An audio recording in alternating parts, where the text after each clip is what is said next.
नमस्कार दोस्तों, क्या आप जानते हैं कि इजराइल हमास के इतने बड़े आतंकी हमले को रोक क्यों नहीं पाया?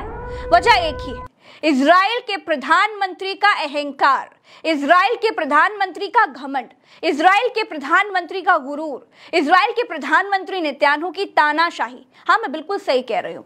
किसी भी राजा का घमंड, उसकी तानाशाही, उसका अहंकार किसी भी देश को संकट में डाल सकता है।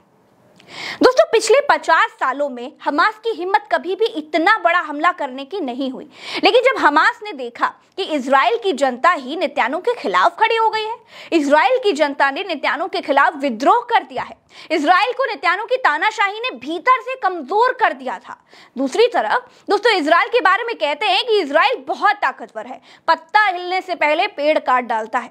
इजराइल की मोसाद के बारे में इतना भौकाल दुनिया भर में है, लेकिन वो क्या कारण था कि न तो मोसाद को कुछ समझ में आया, न ही किसी और को आतंकी संगठन हमास के हमले की खबर लगी। हमास ने समुद्र के रास्ते से पैराग्लाइडर से उड़कर गोलियां बरसाई, 5000 मिसाइलें दाग डाली और इजराइल सोता रहा।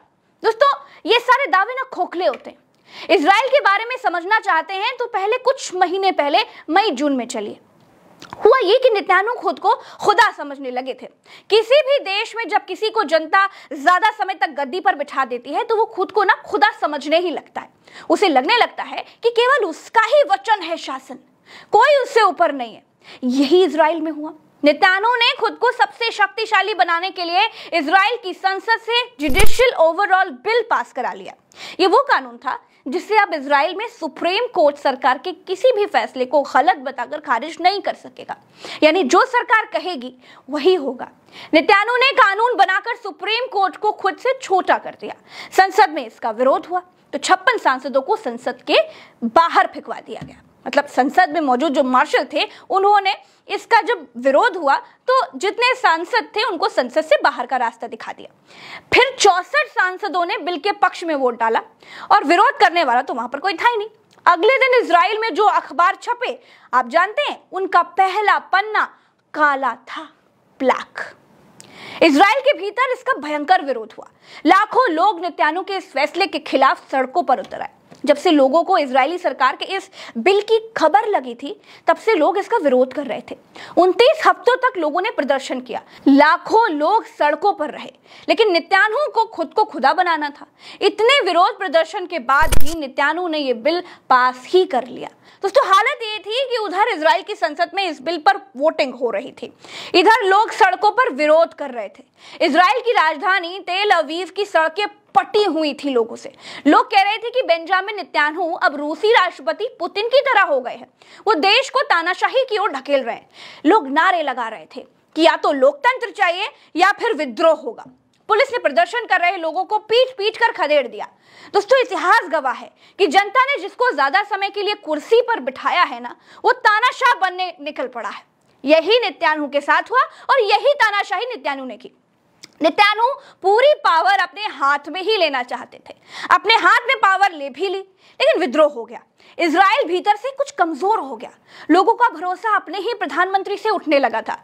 नेतन्याहू को इसका एहसास हुआ तो उन्होंने कहा कि इजराइल मजबूत लोकतांत्रिक देश है और इस तथ्य को कोई भी नहीं बदल सकता। हम हर हाल में साथ खड़े रहेंगे। आपसी मतभेद के चलते दुश्मनों के सामने देश कभी भी कमजोर नहीं पड़ेगा।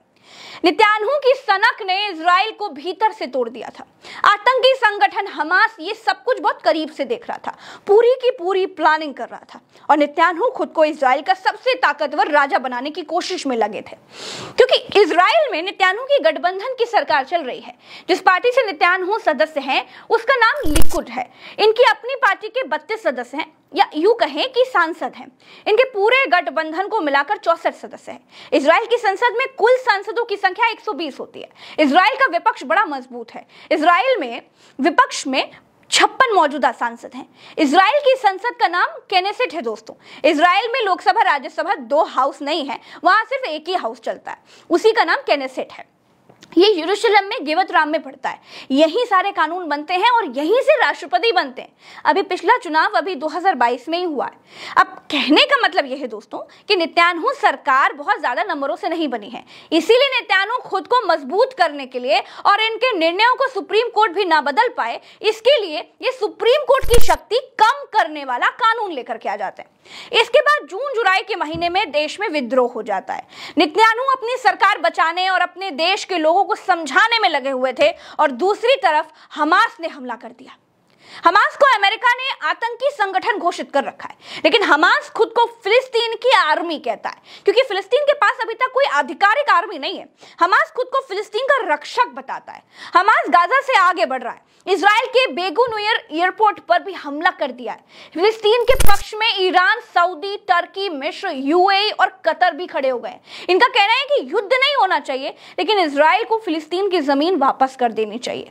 दूसरी तरफ इजराइल के साथ भारत, अमेरिका, ब्रिटेन, रूस जैसे देश भी साथ खड़े हो गए हैं। एक समय था दोस्तों जब भारत भी फिलिस्तीन के पक्ष में था। अटल बिहारी वाजपेयी ने खुले मंच से कहा था कि जमीन कब्जा करने वाले इजराइल के साथ भारत खड़ा नहीं होगा। दोस्तों उम्मीद है कि इस जानकारी वाले रिसर्च वीडियो में आपको सारी की सारी जानकारियां अच्छी लगी होंगी और आपको सब कुछ समझ में आ गया होगा।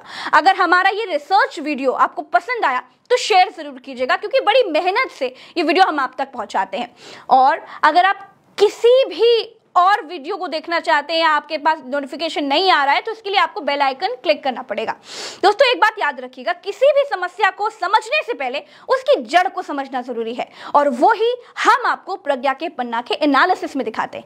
चैनल सब्सक्राइब करना मत भूलिएगा। इस वीडियो में इतना ही। नमस्कार, राम राम, दुआ सलाम, जय हिंद।